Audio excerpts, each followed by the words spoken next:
In 1535, when Jacques Cartier first explored the majestic coastal waters of the Gulf of St. Lawrence, a self-sustaining colony of beluga whales had long been established in these rich waters.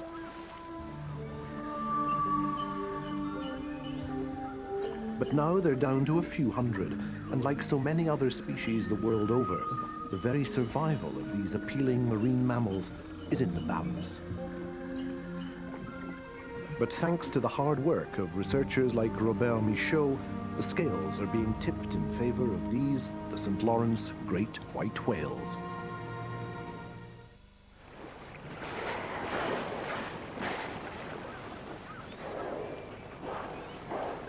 Since time immemorial, the snow-white beluga whale has been at home in the icy Arctic seas, from Greenland to Russia, Norway to Hudson's Bay.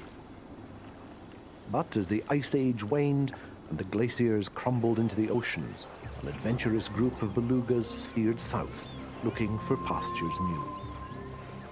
They ended up in the balmier waters of the St. Lawrence, where they thrived. And when the white man arrived, they were 10,000 strong.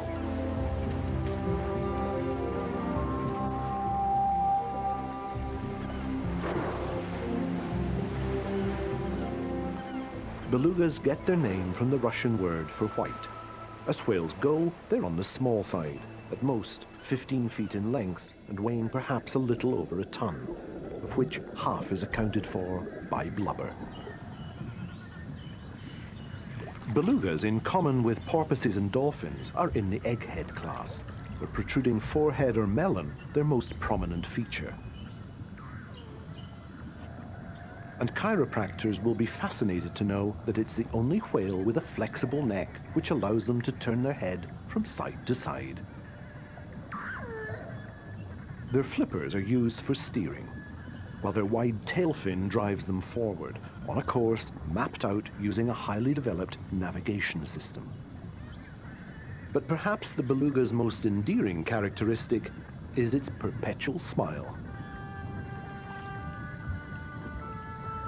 Under the ice, with one deep breath, belugas can stay down for almost half an hour, cover up to 2.5 miles in dark, cold waters, and yet easily find their way back to an original starting point for a breath of fresh air.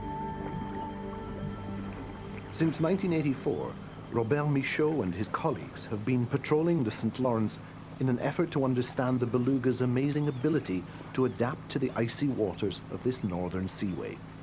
We think that living in the Arctic environment might have pushed beluga to evolve a really sophisticated sonar system. These animals have to find their way through a huge amount of ice.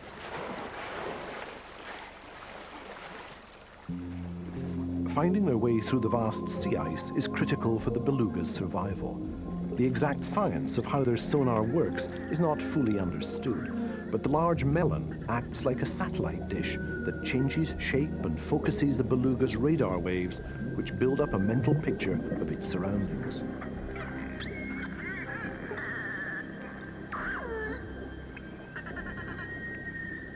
For years, the beluga's uncanny ability to find objects and communicate underwater was the focus of top-secret underwater experiments by both the US and Russian navies.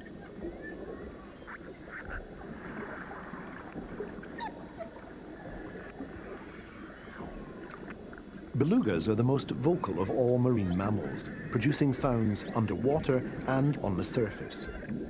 Like dolphins, the belugas use two sorts of sounds below the surface. The first are pulses and clicks for navigation and hunting. The second, whistles for communication.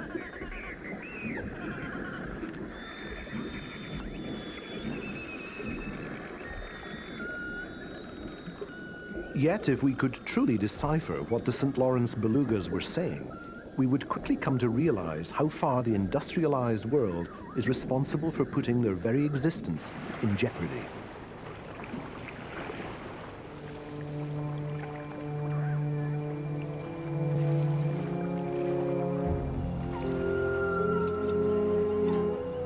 Just over 100 years ago, whalers began to hunt the St. Lawrence belugas for their fine, soft leather skins and for their blubber, which was turned into fuel oil.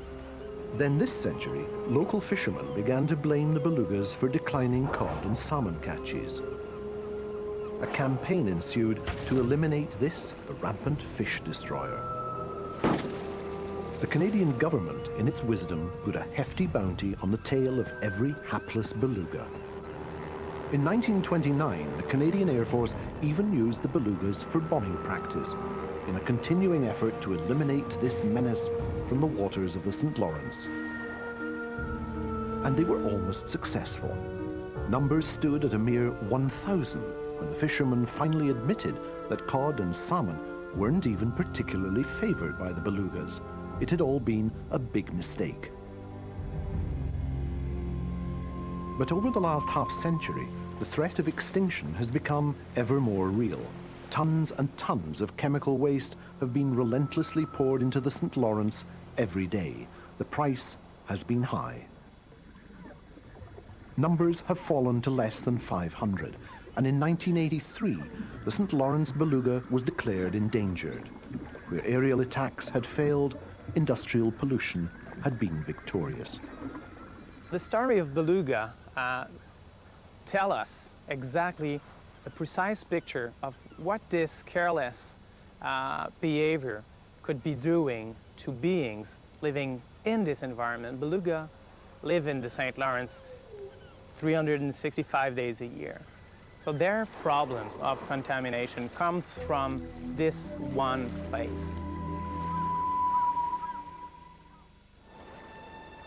In 1991, Robert Michaud and his wife Janie attempted to rescue a distressed baby beluga in the waters of the St. Lawrence just east of Tadoussac, Quebec. This newborn calf had been abandoned by its mother and was barely able to stay afloat on its own.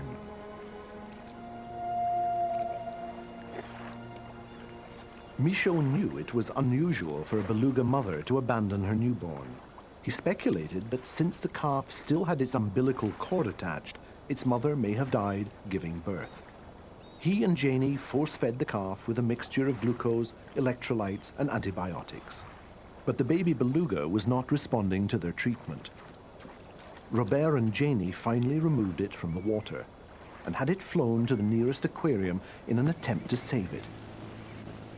Such a rescue attempt of a newborn beluga in the wild was a historical first. At the aquarium, tests on the baby beluga indicated that it was hardly breathing at all through its left lung, and only 10% of its right. Robert and Janie took shifts with the baby, caring for it around the clock for several days. It seemed to be responding well. This animal, which had never fed from the milk of his mother, had already some contaminant in his tissues, and this contamination came through placental transfer. And this means that the heritage that a calf gets from his mother starts really early, when it's still in the belly of its mother. When we tried to save that little baby beluga, we had lots of mixed feeling, knowing, is it the right thing to do? Will we learn something important doing that? Or do we have real chance to save this animal? However, on the 10th day, the baby beluga started shaking uncontrollably, then suddenly died. But its death was not in vain. The autopsy of this little beluga showed Michaud and his colleagues how the health hazards caused by high levels of contaminants can be passed on from mother to calf even before birth.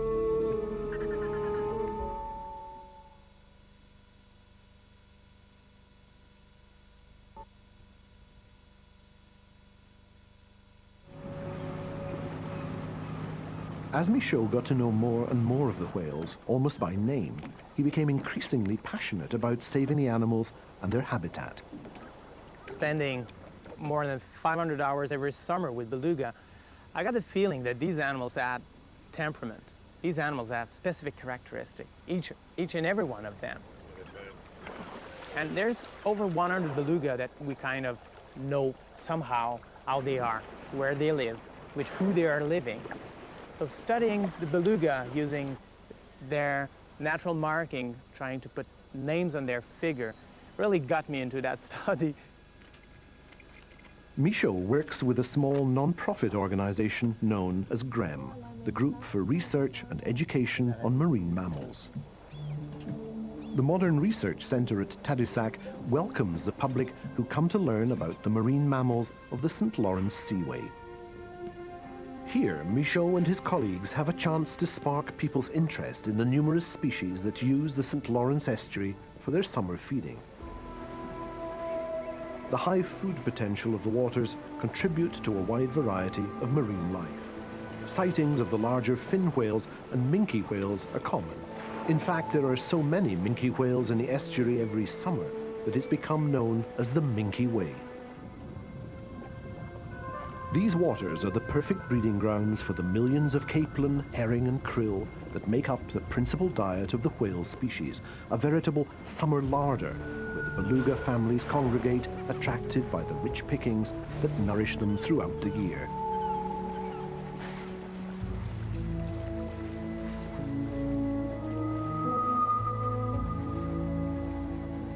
The challenge of studying beluga in their natural environment is immense. They spend only 15% of their time at the surface. The rest of their behavior is unknown to us because it's going on underwater, somewhere between 10 and maybe 300 meters under our feet.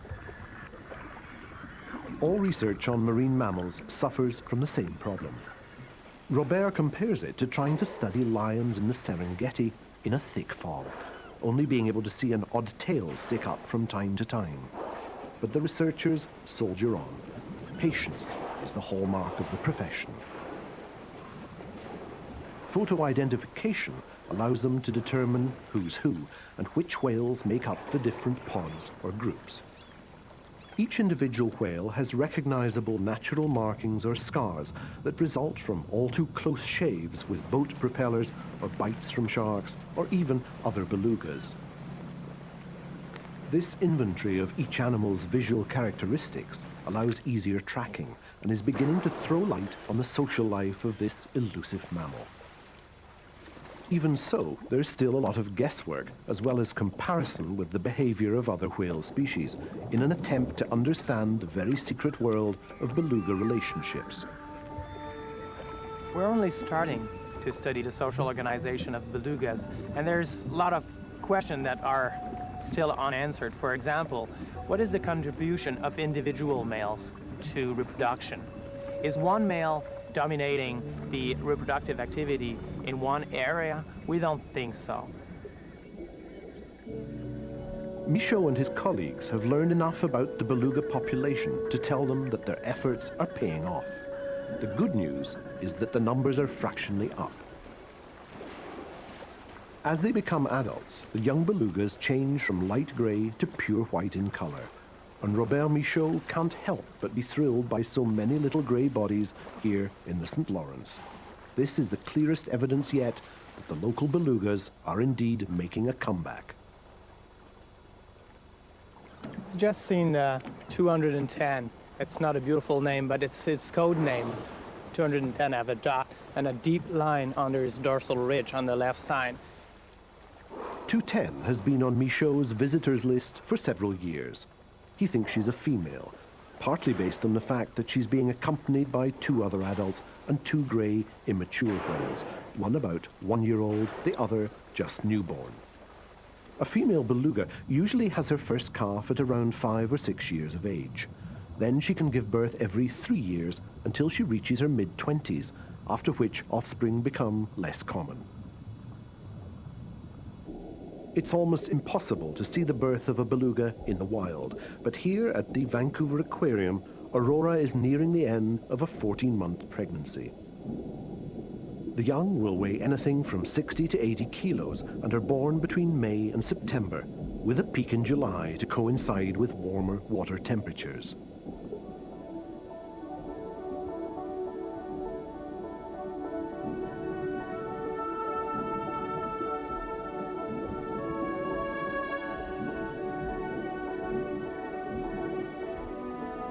The process of birth and survival of marine mammals never fails to astound us.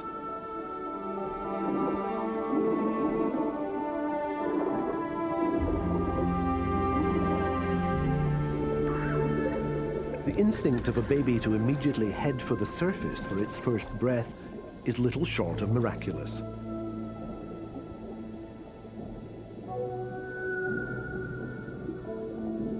Communication between mother and calf is almost immediate. The young calf is suckled on high-fat milk for about a year, and then Junior continues to shadow mum for at least another 12 months, picking up survival tips.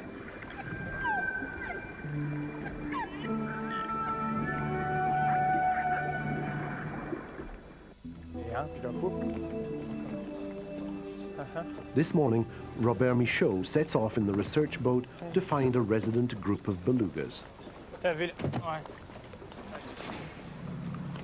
His mission is to maneuver the vessel close enough to the whales to get tiny samples of skin and blubber for analysis. It's all part of a health survey of the beluga population. It's only fairly recently that the biopsy method has been used on whales in the wild.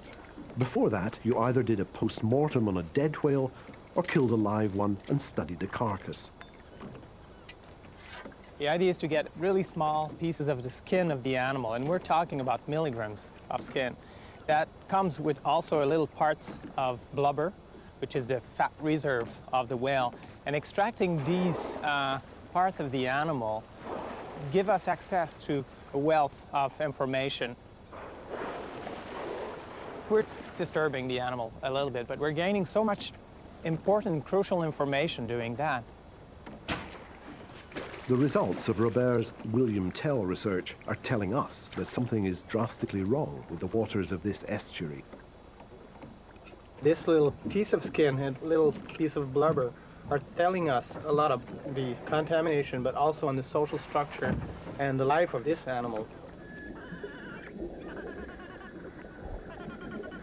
Though the river estuary has vastly improved in recent years, the St. Lawrence is still in critical condition. Every year, about 15 belugas wash up dead on the shore, poisoned by the toxic stew of chemicals dumped into the waterway by pulp mills, smelters, and other industry.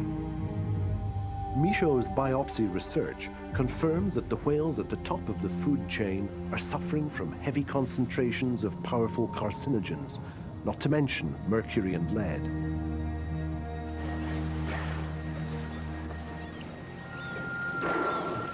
By the time most St. Lawrence belugas reach 16 years of age, their bodies have accumulated enough mercury to cause nerve damage.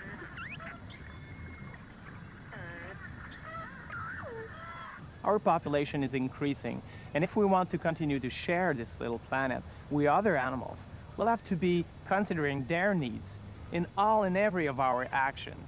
If we don't do that, there will be no place left for these animals.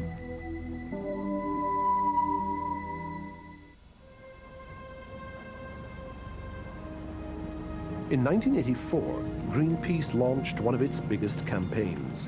It was determined to make the world aware of the deadly toxic stew that was being dumped into the St. Lawrence and its tributaries. This campaign inspired the industrial cleanup of the St. Lawrence. It was part of the first successful worldwide effort to create an environmental splash and put the issues into the headlines. But maintaining long-term vigilance and pressure is the hard part.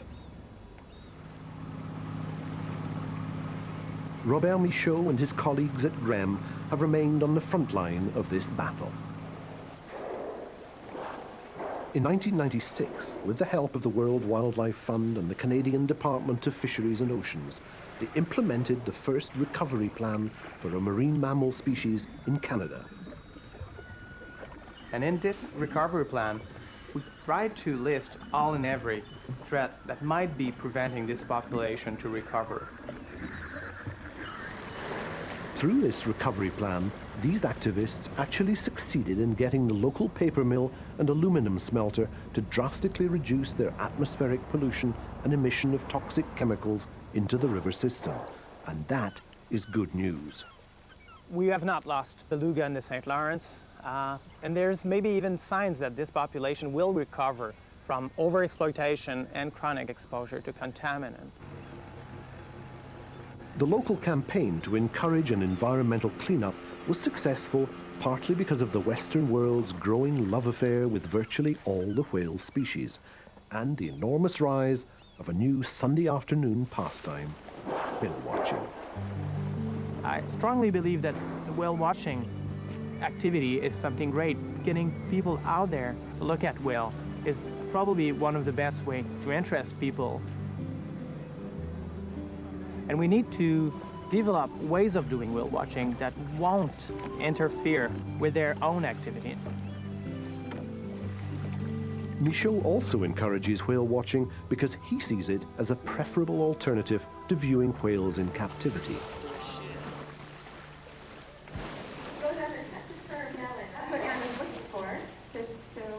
Since as far back as 1861, belugas have been captured and put on show in aquaria around the world. We have to think of these animals living in a 3D environment, which is immense. They do migration, they meet groups, they change relation. They can't do that in captivity. Michaud would be the first to acknowledge that captive animals have yielded biologists a treasure trove of data about a species that would be very hard to study in the wild. And yet he can't help but question the principle of keeping such marine mammals in captivity.